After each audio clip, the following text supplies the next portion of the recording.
Welcome to Redefining Balance for Working Moms podcast, where we believe life balance is possible.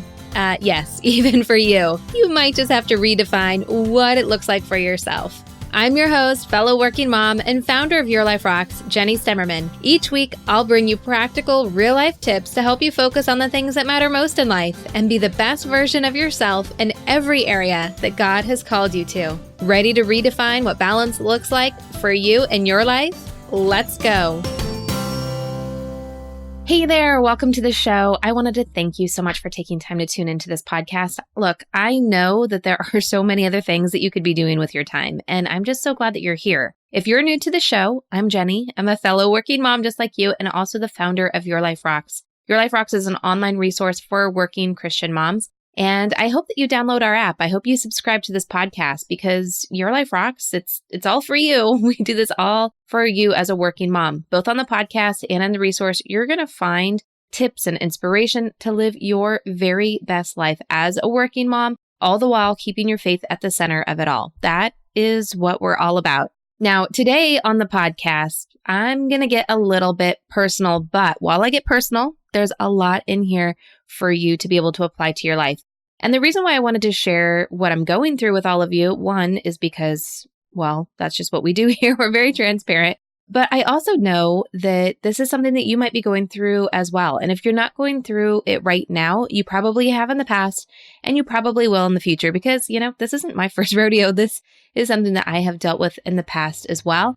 And I hear from so many of you that you are going through it. I see it in Facebook groups that I'm a part of, and I hear it from my friends too. This is just something that comes with living all out there in your life. I'm talking about burnout, exhaustion, and working with an empty bucket and just feeling like your life is out of balance. Now, when we feel out of balance, when we feel crazy or like things are just overwhelming, it's usually one of two things, right? Number one, it means that there's something out of balance, something in our life that we have been neglecting, and we need to shift our attention to create more balance.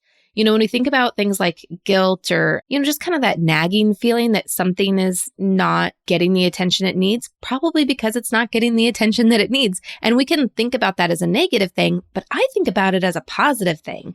I love that we've been created to kind of have that regulation in us to know this needs our attention. We need to shift away from what we're doing to be thinking more proactively about something else. It kind of keeps us from having a complete disaster in our lives. Now, the second reason we can sometimes be feeling a little bit crazy and overwhelmed and exhausted is because we have been neglecting ourselves, meaning our bucket is empty, the gas tank is empty, and we can't go anywhere with an empty tank. Now, if you've listened to the show for a while, you know we're all about productivity. We're all about helping you be the best version of yourself, but we don't really talk that much about self-care. Now, everywhere else you go on the internet, you're going to hear a lot about self-care. People love to talk about self-care, but for me, I just think it's such a slippery slope. It can very quickly become self-consuming, and even, I hate to say this, I know some of you are not going to like this, but it can become self-worshiping if we're not careful. Right now, the world is all about looking out for you first, putting yourself first, etc. But as Christians, we know that when you put anything ahead of God, it's idolatry. And this includes our fleshly needs. This includes focusing in on self-care and making it a bigger thing than it needs to be. Now, I'm not saying it doesn't need to happen, but again, it's a slippery slope. But with all of that said, I do think that we need to talk about it, and we're going to talk about it today. Because when you're giving it all to your work, at home, in your communities, to your friends, your extended families, it's obvious that we're going to be left feeling empty. And oftentimes we don't have things in place to help us fill that back up. So that's what we're going to be talking about today. Balanced self-care, how to fit it into your already full schedule, and how to get yourself full so you can continue to serve in all the roles that God has called you to. Now, as I said before, I think that this is something that we can all relate to, whether we're feeling this way right now or we felt like this in the past. We know that everything is cyclical, right? So if we felt like this in the past, we're probably going to feel this way in the future too. So even if you're in a really great spot, the things that we're going to talk about today will help keep you there. But also if you find yourself back in this position, you now are going to be equipped with the tools to get yourself back on track and where you want to go. But I also want to talk about this right now for two reasons. First off, we're going into an incredibly busy season with the end of the year activities, both at work and at home. This is the time of year that you are giving yourself a lot. You are doing a lot, you're taking on a lot, and you're serving a lot of other people. So let's be proactive with ourselves, and let's not get to Christmas and feel numb and tired and like we can't even be present and experience all of the wonders and joy that Christmas season has for us. But number two, I always say I'm a working mom struggling with the blessing of being a working mom right alongside with all of you. And right now, this is the message that I need to give because it's the message that I need to hear. It's the message that I need to work through. The activities that we're talking about today are things that I've been really focused in for myself in the last week. If you listened to last week's episode or you're in our Facebook community or we're friends on social media, you heard me share a little bit about what's going on with my family and what we've been dealing with in the last few weeks. My youngest son, he's 10, and he has cystic fibrosis. And we've been fighting a sickness since the first part of September. His lung function has been on the decline for the last year and a half with a serious drop after he got sick this fall.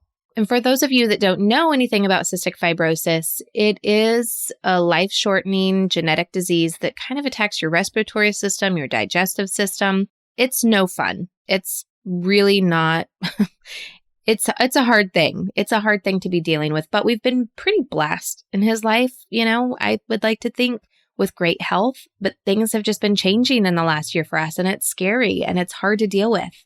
Now, with his latest sickness, we tried treatments at home with the guidance of his medical team, and they failed. The treatments failed. They were not doing what they needed to do to get him back on the track for health. So we were admitted into the hospital for a 10-day stay, and then we did another 4 days of at-home IV treatments. Now, after all of that, he's still not where he needs to be with his health. I know. It's like the most devastating thing in the world. But at this point, we really can't do anything else for the next little bit because he's been on IV antibiotics and oral antibiotics for so long that his digestive system needs a rest. It needs to get back to where it needs to be. So we're resting for the next 4 weeks, and then we'll do the whole thing over again. So if you're looking for someone to add to your prayer list, we would certainly appreciate it. But as you can imagine, like going through all of this as a mom, it's emotionally and mentally exhausting, especially with this whole thing happening right alongside work that doesn't necessarily stop taking care of my other son and everything else that's a responsibility in my life. Now, luckily, I have a great community of family and friends that are supporting us and praying for us. But like I said, it's been exhausting. And being at the hospital for 10 days, that's physically exhausting as well. Now, for the podcast production schedule, there were plans for a different topic for this week. But in full transparency and honesty, I just felt too empty to even put my mind into that place of what the content was supposed to be for this week. I was too empty. I couldn't record it. I couldn't come up with what the content needed to be for you. And it was the first time in almost 4 years of doing this podcast that I was at a loss for words of what to speak. Literally, I knew I was at a breaking point when my husband was going to bring me chips and guac from Chipotle, and they were out of guacamole, and I legit cried. Yep. Yep, I cried because there was no guacamole. Really, I cried because I was tired of the resistance. I mean, everything just feels heavy in this season, and everything just feels like there is so much resistance and nothing is coming easy, and the smallest things are so hard. I mean, even getting guacamole. So while I was upset there was no guacamole, I would normally not cry over guacamole, but everything seems bigger and heavier and stronger than us when we are exhausted. So if you've cried over something silly, know that it's not silly. It's important to know that you're having an emotional response to something bigger than what is right in front of you. And it's a sign that you need to fill your bucket. It's a sign that you are empty, my friend, and you need to take care of yourself. And one thing that I've noticed over the last couple weeks in dealing with everything that we were dealing with is that no one else can fill my bucket for me. I'm going to say that again. No one's going to fill your bucket for you. This is a job that you need to do for yourself. I mean, at one point, I had a thought of, gosh, I'm taking care of everyone else's needs. Who's going to take care of mine? And you know what? The truth is, I had friends and family asking what they could do to help me. They were offering help, but it wasn't what I needed. It was to no fault of them. I mean, I could have told them exactly what I needed, but I didn't even know what to say. And the truth is, it's because it could not come from someone else. There was nothing that they could do. So if you find yourself here in a situation similar to this, if you find yourself empty and tired and depleted, this is what I did, what I found to be helpful for me. And I hope that it will be helpful for you as well. First and foremost, and this came from a friend who was being very, very helpful in guiding me through this process, is to feel all of the feelings and be honest with myself about them. And this was really hard for me to feel all the feelings because I wanted to be brave and strong and resourceful and still do all of the things. And in order to do all of the things, oftentimes we need to take all of the feelings and push them deep, deep, deep down inside so that we can function. But they're still there and they're trying really, really hard to come out, and they will come out. I mean, I was crying over guacamole, you guys. But the truth is you can do all of the things that we're going to talk about. But if you don't acknowledge your own emotions and you let them run their course, they will push themselves to the surface at the times that you do not want them to be pushed to the surface. Now, one thing I know about dealing with ugly emotions, what I consider ugly emotions are beautiful. Yep, they are. But for me, I just don't like them. I don't like feeling sad. I don't like spending a lot of time in yucky feeling, when things just don't feel good.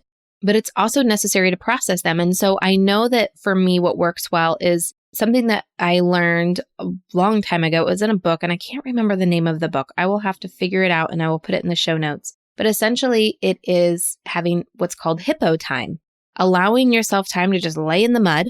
But it is for a set period of time. Like you are deciding, like, this is when I am dealing with the emotions. This is how I'm going to deal with the emotions. And this is kind of the limits of what I'm allowing it to take over, because you don't want to turn into like this woe is me. At least I didn't want to turn into like this woe is me kind of a person, right? I wanted to be able to experience it, move through it, do what's necessary, and move on with all of the other things. Now, when I gave myself that time to feel all of my feelings and to experience them, I needed to feel all of these feelings with God. Because when I try to process all of the emotional things, and you might be going through something just stressful at work or stressful in your marriage or whatever it is, but anything that's bringing up those emotions, whenever I try to process them without God, it turned into a pity party way too fast. It got really ugly. And honestly, I felt like my mind was like a train off its tracks and going in a very dangerous direction.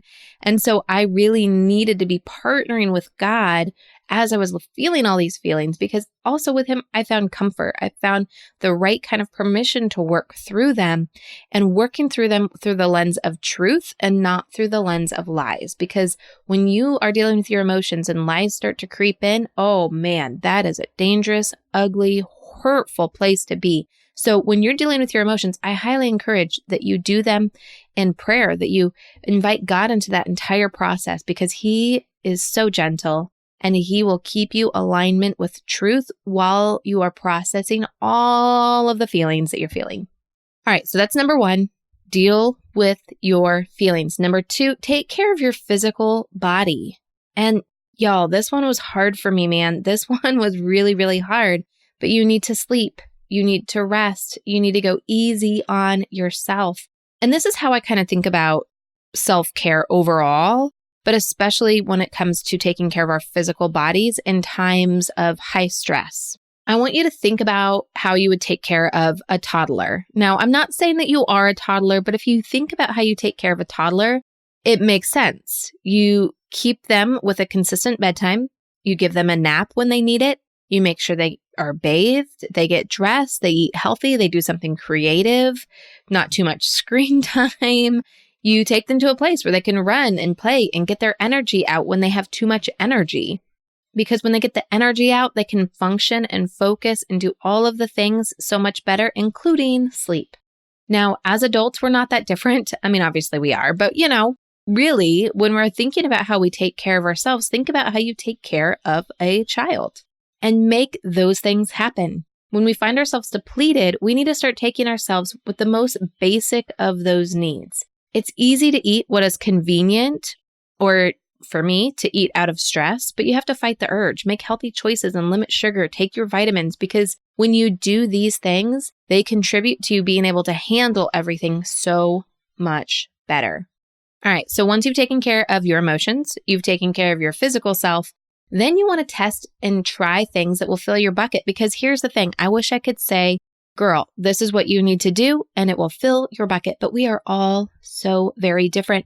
And you might already know. You might be like, I got this. I know exactly what I need to do to fill my bucket. It might be going for a walk. It might be reading a book. It might be going out with friends or having a conversation with someone. You might know exactly what it is. Or you might be like, no clue.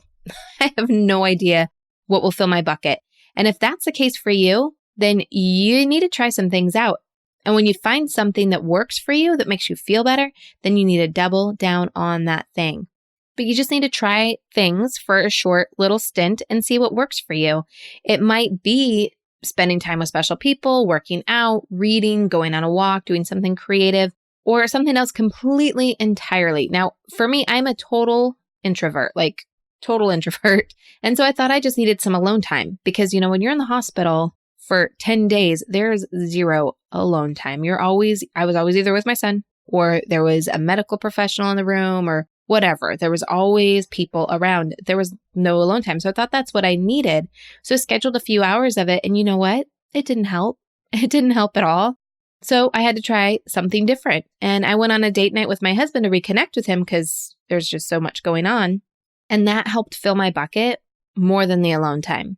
I needed that connection with him in a safe place to be able to talk through things, to laugh, to have a better perspective and understanding of things that were happening, not just with my son, but in the whole part of my life, to reconnect with those other things.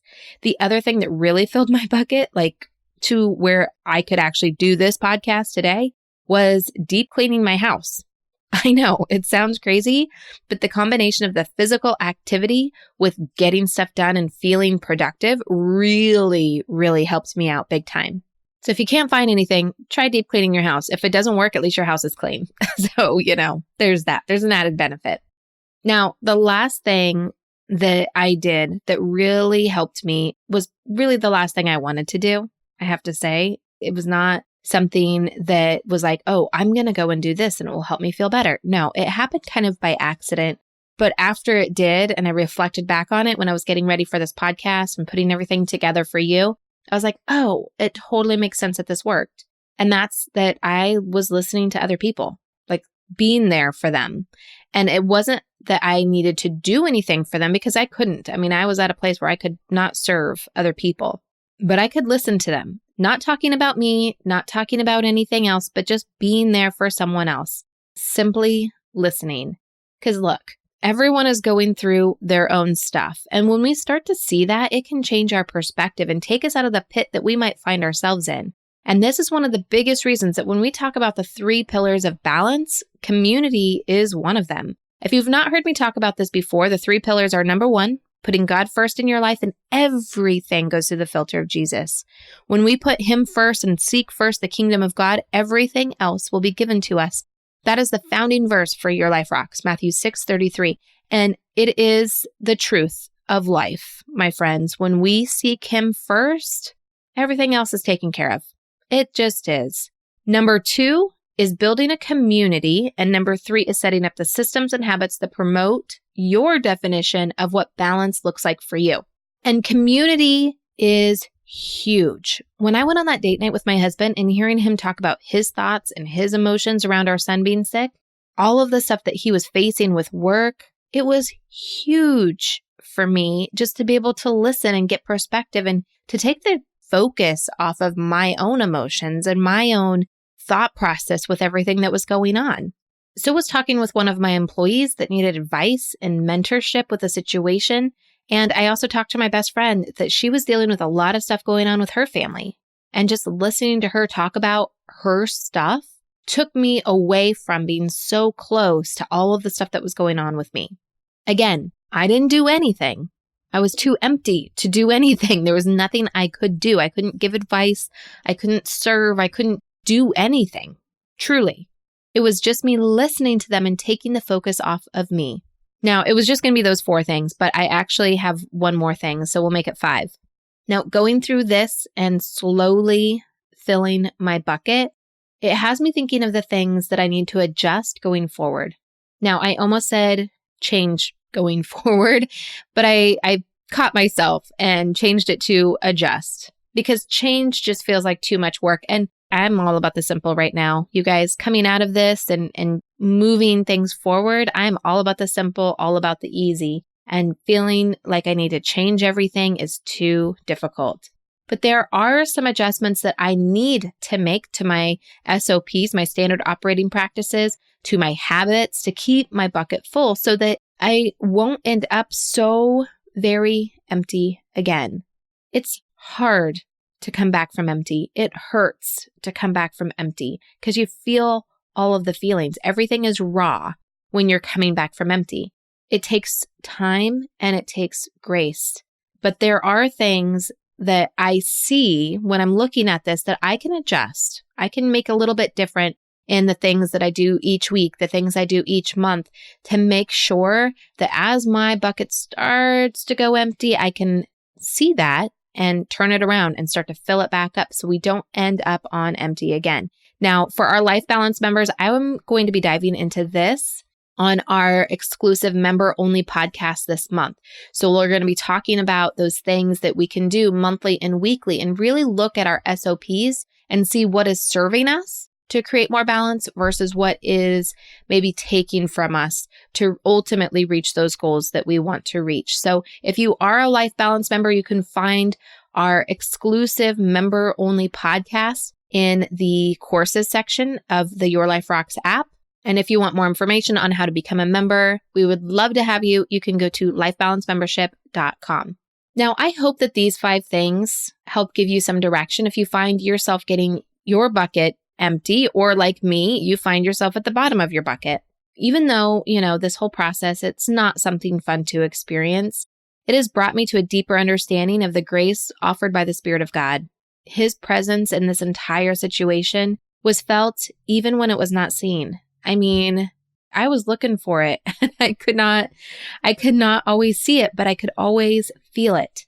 And I truly believe, truly know that whatever it is that you're facing, He is there with you, whether you can see Him or not, whether you can feel Him or not, He is there with you. And I love hearing stories of what God is doing in other people's lives. I think it's so powerful to spread the glory of God, to give us hope, and to really help us focus and change our perspective so that we are really seeing the things that matter most. And that's why I'm putting together a series of stories of what Jesus has done or is doing in all of our lives. And if He is doing something for you, I would love to hear from you. I would love to hear from you. The series will air through the holidays so that we can stay focused on the reason of the season and keep it live and in front of us all season long. If you have a great testimony that you would like to share, I invite you to visit yourliferocks.com/walkingwithjesus or send me an email at jenny@yourliferocks.com. Again, I hope that this podcast episode blesses you. And if you are in our Facebook community, or if you missed last week's episode and you were like, I've already heard that episode before, why is she playing it again? I just want to thank you for bearing with me while our family was going through this, while I was going through all of this, because you know what? It's not easy. It is so not easy walking this walk and going through the emotional things that we have gone through. And I just so appreciate your grace while we are dealing with all of this, while I'm recovering from all of this, and while we're facing what's next for our family. Again, if you're looking for someone to be praying for, I will gladly take all of the prayers that you can muster because, man, we need them. We need them right now. So I appreciate that very much so. And I appreciate you taking time to listen to this podcast. I hope you hit subscribe. I hope you download the app because there are a ton of great resources in there to help you with your faith, your marriage, parenting, home, health, career, finances, and friends and fun. All of the things that God has called you to. Until next week, keep building a life that rocks. Bye. Hey, just because the episode's over doesn't mean we have to stop hanging out. Head on over to Instagram and follow me there. You can find me at your.life.rocks. Or if you're more of a Facebook kind of girl, join our community of working Christian moms just like you. You can search Your Life Rocks over on Facebook and connect with us there. And if you're ready to truly create lasting balance and get results in your life, maybe it's time for you to join Life Balance Membership. Download the Your Life Rocks app in iTunes or in Google Play. You can upgrade to the membership right inside the app. And if you're looking for more resources to help you create more balance, head on over to yourliferocks.com.